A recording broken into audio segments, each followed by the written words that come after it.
जय श्री राम।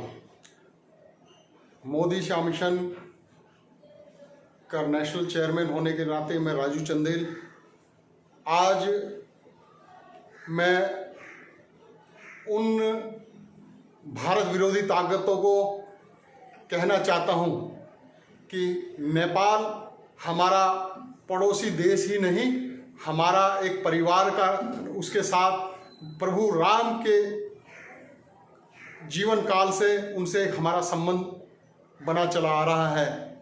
वो हमारा पारिवारिक मित्र, पारिवारिक रिश्ता उस देश के साथ है। आज नेपाल में बैठे हुए चंद राजनीतिक लोग राजा जनक की कीर्ति को कलंकित करने पर तुले हुए हैं।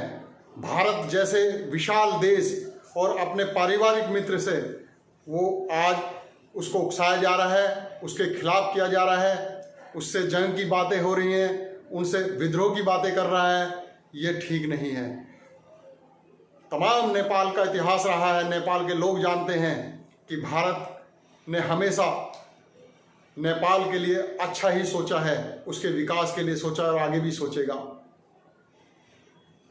हमारा देश हमेशा नेपाल को अपना ही एक परिवार मानते हैं और उसके हर दुख सुख में हम लोग भागीदार रहे हैं और रहेंगे।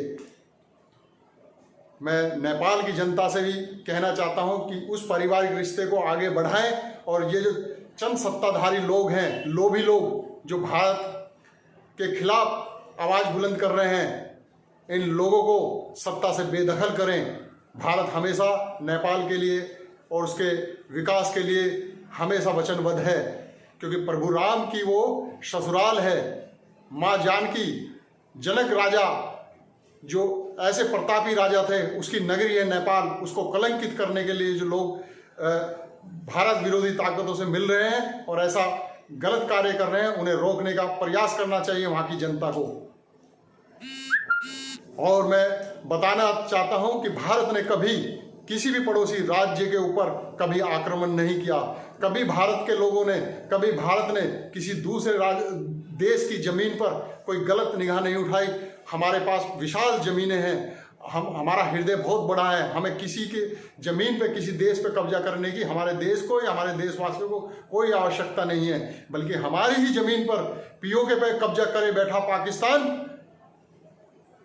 आज कान खोल करके सुन ले कि आपकी उल्टी गिनती शुरू हो चुकी है और कश्मीर में बैठे हुए उसके गुर्गे सुन लें कि पीओके को कोई समय जा रहा है, हम भारत में पुनः मिलाने जा रहे हैं।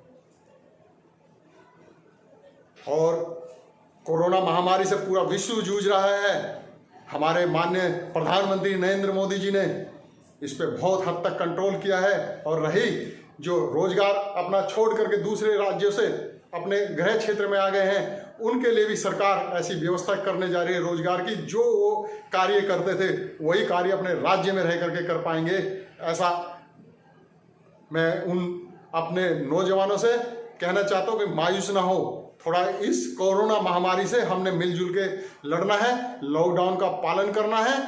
और देश आज कोरोना महामारी से जूझ रहा है और पड़ोसी मुल्क हमसे लड़ने की बातें कर रहे हैं, तो कान खोल के सुन ले, भारत कमजोर नहीं है। भारत उनकी ईंट का जवाब पत्थर से देना जानता है। पहल हमारी तरफ से नहीं होगी। अगर आप करना चाहें तो शौक से करके देख लें, आपको मुंह की खानी पड़ेगी। रही पीओके और गिलगिस्तान, ये हमारा था, हमारा है और हमारा रहेगा। आज इमरान खान कान खोल के सुन ले और बाजवा ये छद्म युद्ध बंद करे, अच्छे पड़ोसी का की तरह व्यवहार करे और खुशी खुशी पीओके और गिलगिस्तान जो हमारा कब्जे वाला कश्मीर है, जो आप लोगों ने कब्जा किया है, उसको खुशी खुशी हमें लौटा दे और अच्छे व्यवहार करें, मिलजुल कर रहें। इसी में सबके लिए फायदा, सबका भला है। अन्यथा तुम्हें मुंह की खानी पड़ेगी। भारत से तुम्हें जंग में जीतना आसान बात नहीं है। जय श्री राम, जय हिंद।